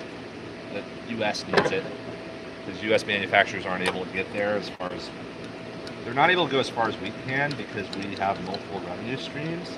So we can make filament a lot cheaper at a lot bigger scale than some guys can, because we can make money someplace else. Because we make money from the part, not from the material. So we can sell the material for cheap for folks. And that should then let people create and design more parts. Also, we found a cool thing the other day. Since we sell Tangled at cost, we ship out all these boxes to people with 3D printer stuff. So we might start selling advertising on our Tangled boxes to sponsors. And they can pay us, I don't know, some amount, and the next 100 boxes will have their postcard in it or something. And that's an interesting sort of a business. So you guys will probably have that show up on Tangled. We also have a new product coming to Tangled that is not directly filament related, but you guys will all really like, especially if you guys are in like machining or 3D printing. You're gonna love this thing that we made for you. It's a thing we use in our print farm that's productized and that nobody else has ever made before. It's gonna see this when we show it to you, but it's really, really good. All right, what are questions? Even with medical hardware, is it rocket science? That's true. Wait, no, wait, no. Condescending? Why are you being condescending? Brush, blow it out with air. It's really not rocket science. You're not making medical equipment. I know it's not rocket science. That's why I enjoy it. But at the same time, here's the thing that I have with extrusion. There are things on this line that were put into it that were stupid. Let me show you something. Everybody, you're gonna learn something here. So, right here. So right here in this extrusion line, you can see that we have cut out these V's here, these slots in the top of the water channel. The reason you do that is so that you can speed the filament initially. When we got these tanks, 2005, this is when this machine was made, they had these closed. So you had to try to feed the stupid filament through these 3 holes while it's extruding in order to get it started, which is the dumbest thing ever. So as soon as we got this thing, the first thing we did was take a freaking angle grinder to it and cut out slots in the top. That is just like one of those things that is so dumb that it was ever made that way. And once you run into one of those dumb things, you just start to suspect the entire system, because you're like, that was a really obvious thing. That obviously the guy who designed this has never had to string an extrusion line before in his life. Otherwise, there's no way anybody ever would have had a fully... I understand the reason for the fully enclosed hole. You get a more uniform cooling from it. I'm pretty sure that's bullshit.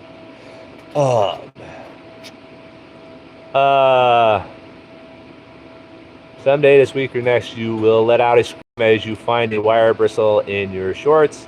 I found one 3 months after I left a job. Need a full wrap. Oh, you're talking to me about the bristles or whatever it was? I'm not too worried about it. I have been living this lifestyle for a while on stuff. Pre-skimmer? Oh, you don't use a pre-skimmer? Exactly. You learn as you go. You make what works for you. We shouldn't make what works for you. This is extrusion. Extrusion's been around for forever. This should be pretty much locked in. The fact that every single factory has kind of their own way of doing it is silly to me. This should be so nailed down that you drop the thing in and go. Also, like the access of information, like I'm getting this information from you right now because I ran into you. There's not a book, and the manuals aren't good. And the recommended extrusion temperatures that the manufacturer sends you for the materials are always garbage too. And I'm just like, my, what a terrible thing.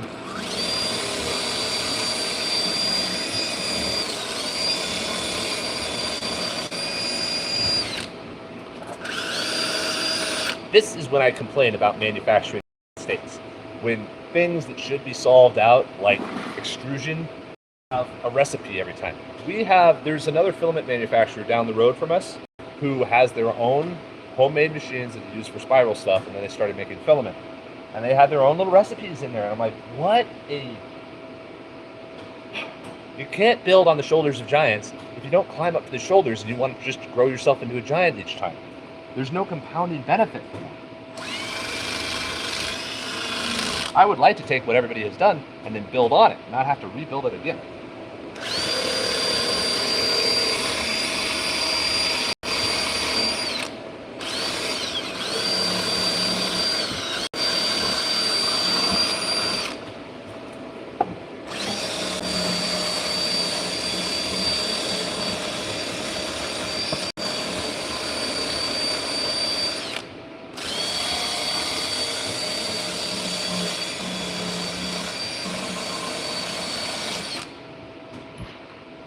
might almost be clean enough now. We might be able to actually get useful extrusion from this. Maybe, but I'm still scared. All right, what other question, people? Loss of institutional knowledge, but hey, look at this share price and profit. There's a decent amount of institutional knowledge, but there is no extrusion company that is making a ton of profit. Plastics manufacturing companies average out with a net margin of about 3%. Also, by the way, Nike, who sounds like a big old profitable company, they only have a net profit ratio of about 8%. So there's really not that much money that all the fat cats are doing. They're just do a lot of it. Because 8% of $10 billion is $1 billion. So great. 8% of $12 billion.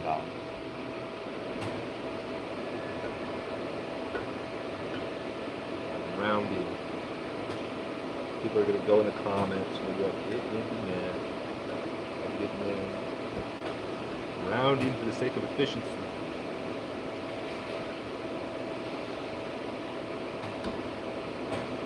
Working on screw.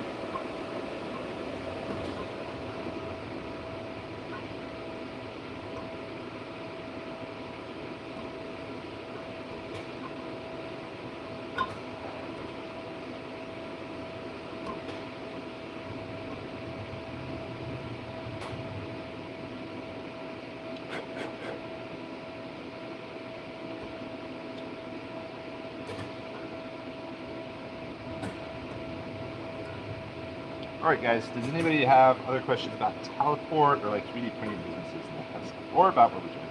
That's fine too.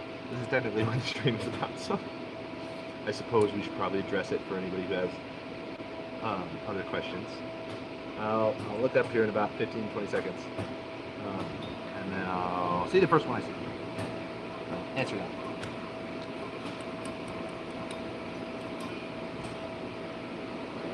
Got it. Really close. Really close.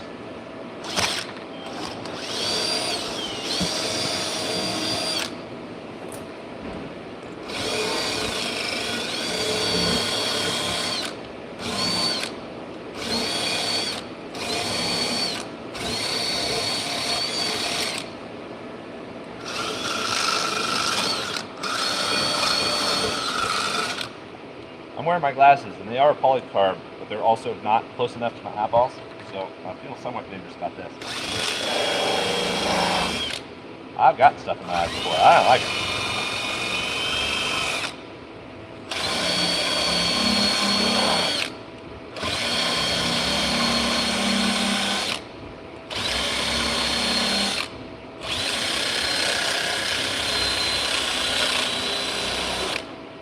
Hear that? Sound of my battery dying?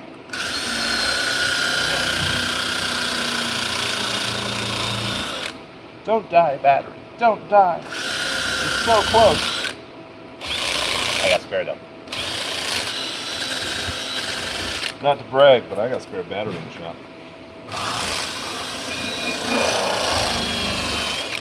A lot of people want my spare batteries. I'm not sharing them.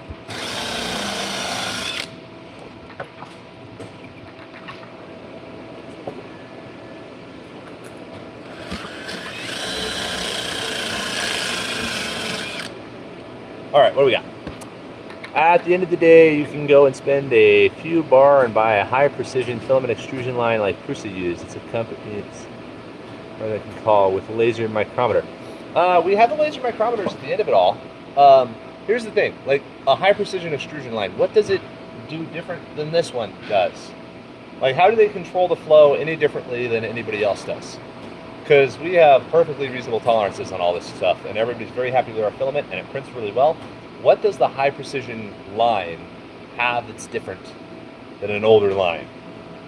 Spooling is better, but the spooling is also on 1 kg spools, and there's no way in hell I'm doing that, the way those things are built. But yeah. There's an accumulators, and yeah. We have the accumulators. We've got the laser micrometers. You can make excellent filament on a simple line. Yeah. What does the high precision ones have that these don't have?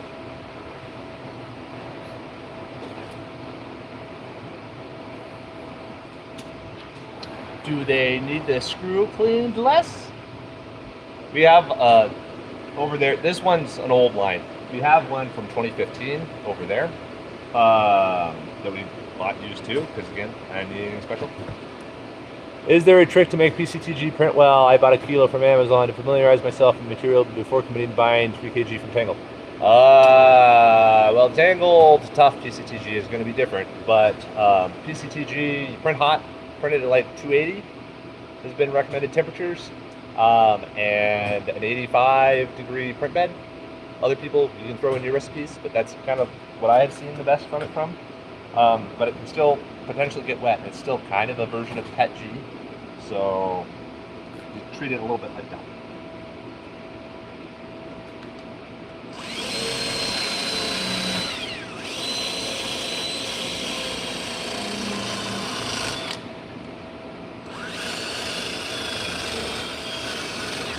Don't die on me. Ah. Dumb. I tolerate this stuff.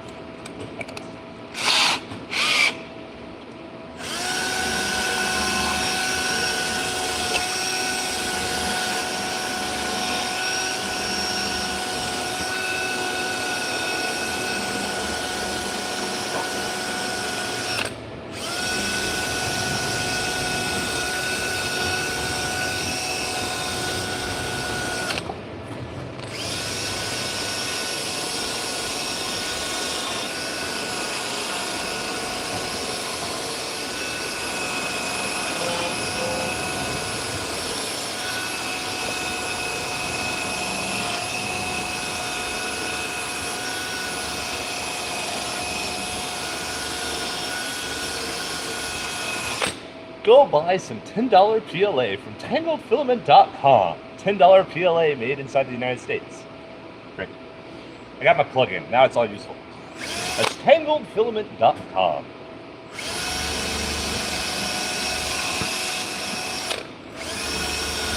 $10 per kilogram. All right, I'm done chilling. Support local manufacturers. Okay.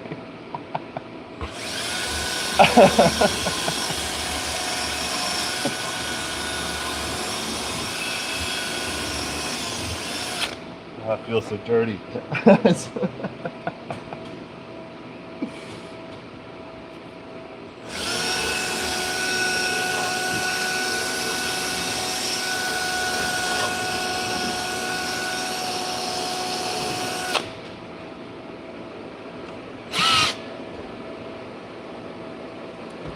Okay. I feel reasonably confident about that.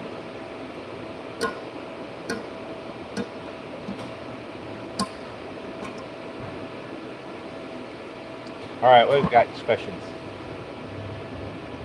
All my machines are at least 20 years old. My tolerances are consistently in the 0.05 range and stable. I suppose that if you want to say we have a consistent 0.02 tolerance, then maybe high precision line will make it easier to achieve that. That's fair. But that's where experience comes in as well. You can achieve that without PID controlled haul-offs. It takes some tweaking, but it's possible. Yeah. We sit at an average of about 0.03 or so right now, and the 0.02 doesn't matter. Like literally, I think the tolerances, I don't know of anybody who cares about the tolerances. Like filament is pretty much all the same, and yes, the tolerance does improve your print quality a little bit, but most people don't notice it because the shrinkage of the machine is worse. Like a tangled PLA, many people, the print quality is no different than like a bamboo black. So I know they use those lines. So I've never seen the value of the tolerance. It is more about consistency, as far as I'm concerned, especially in a production context. I don't care if you have a really great tolerance, because like Polymaker advertises 0.99% of their stuff. They have some metric like this, where 99% of the PLA is within a 0.02 tolerance. I'm just like, so out of 99 feet, out of 100 feet, 1 foot of it could be anything. That sounds like not a 0.02 tolerance. That sounds, oh shit, metric. A .02 tolerance means you're there all the time.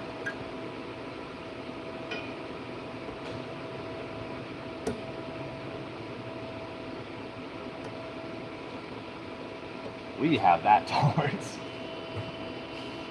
Yeah, I think I inhaled a chunk of plastic.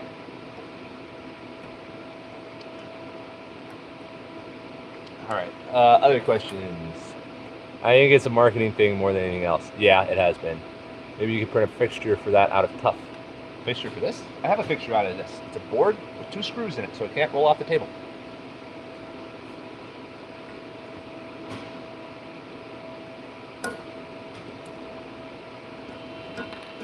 What I need is a fixture that holds a wire brush to sweep this whole thing through. Oh, we could probably create a round wire brush, but the problem is that the fluting is different depths. So it's tough to make a consistent thing. By the way, Weezer, I know you said this isn't rocket science, but like the design of an extrusion screw is rocket science. This is beautiful stuff. I love the design of extrusion screws. My goodness, it's one of my favorite things because it's a single part that does multiple different things. It does it really well. There's a huge amount of engineering, history, and science that's gone into it. Like the design of extrusion screws, wow. They're really fantastic. It's like the design of a rocket nozzle. It really is. It is just as specific and intentional. I cannot say enough about how much I love the design of extrusion screws.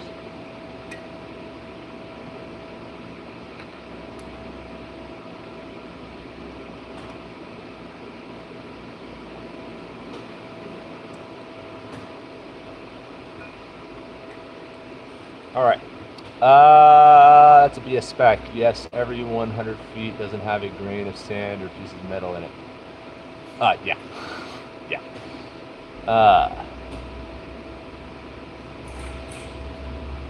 But as I said earlier, look at protopasta. They extrude with air on student corner profile. Yeah.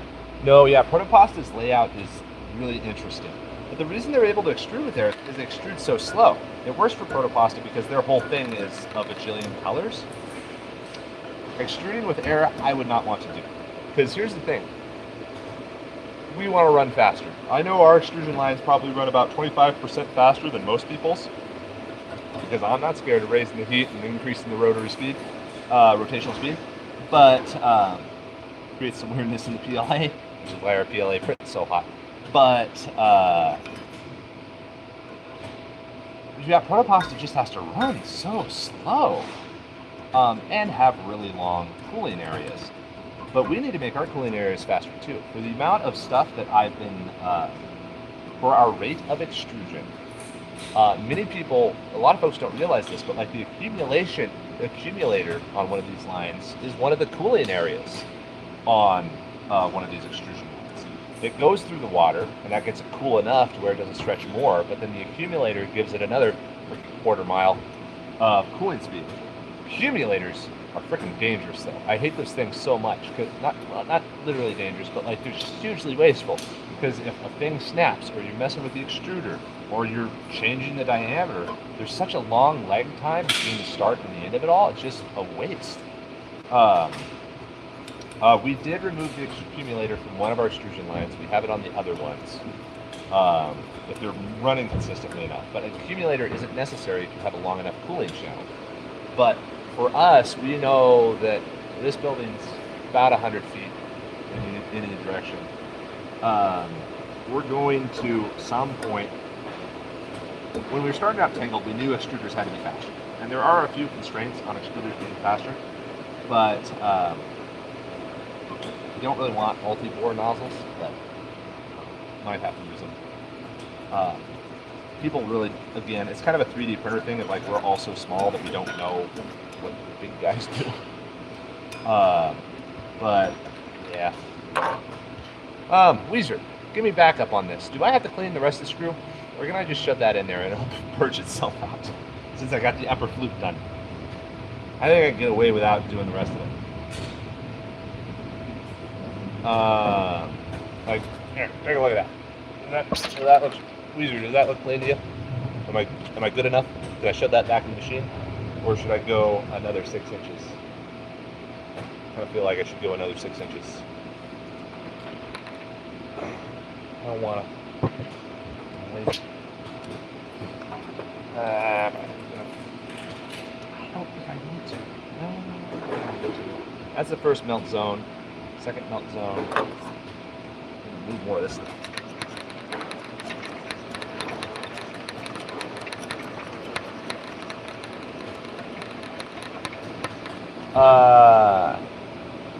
You've come this far. I'm not talking. This is not a moral thing. This is a can I get away with it thing. I'm looking for somebody to blame when I shove it back in there and it doesn't work. And just be like, Weezer, you said I could do it. What was wrong? Never listen to that again. Oh, okay. That might have been bad. If it seats, it eats. That is not how we do this, you frickin' Gen Zer. I can make it seat any old time. Seating is easy.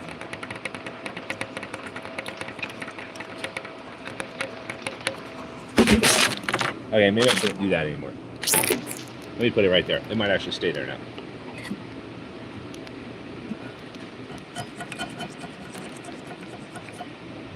Okay, I'll frame this up semi-reasonable. Hey ho, hey ho.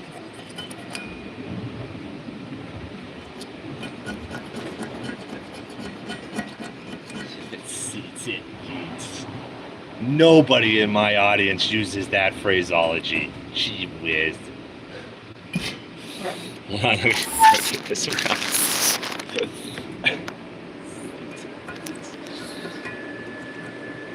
Who said that? Who was that? If it's Gesticles, all right. How old are you? Don't lie. Tell me how old you are. Crawl out of the woodwork. I know it's the internet and anonymity is the thing, but no. Who are you? How old are you, Gesticles? With a username like that, you sound like an old OG internet guy because there's not usernames like that left. Show yourself. Mid-30s? Okay. I guess you're allowed to use yeets. But it should still be somewhat ironic because mid-30s we're too old to be using yeets. We're too old to be using yeets. That's like that. Tiny bit cringe. Which I am also not allowed to use.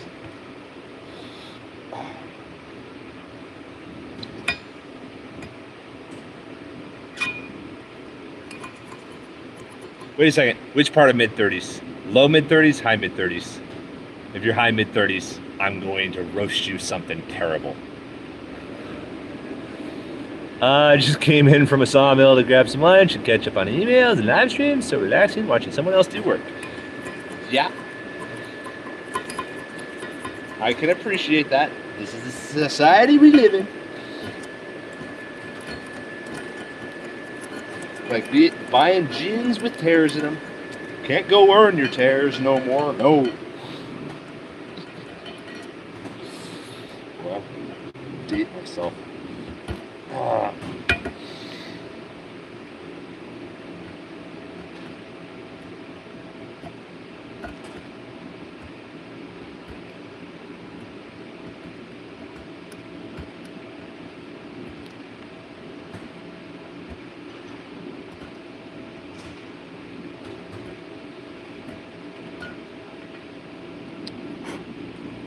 All right.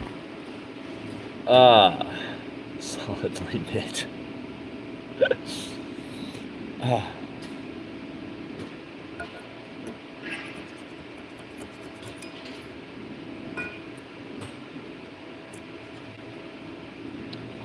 All right, here, Weezer boy. I'll give you a pan over. That okay? So we got the front of the screw right there, moving down, moving down, moving down. Heat zone 2, heat zone 3, heat zone nothing. 4, the conveyor flute. Zone 1, zone 2, zone 3.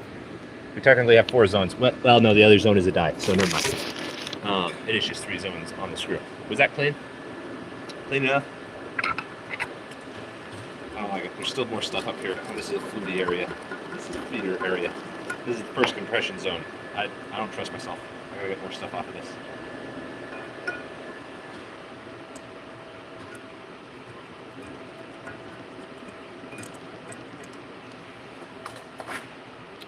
Sawdust. I gotta run sawdust. Okay, I'll run sawdust. Try sawdust next. Proof guy to do it.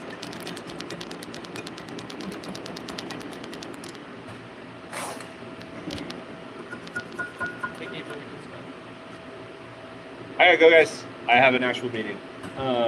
Yes. Next scrum. All right, guys. I gotta head out. I have to go do our software scrum meeting because time got away from me.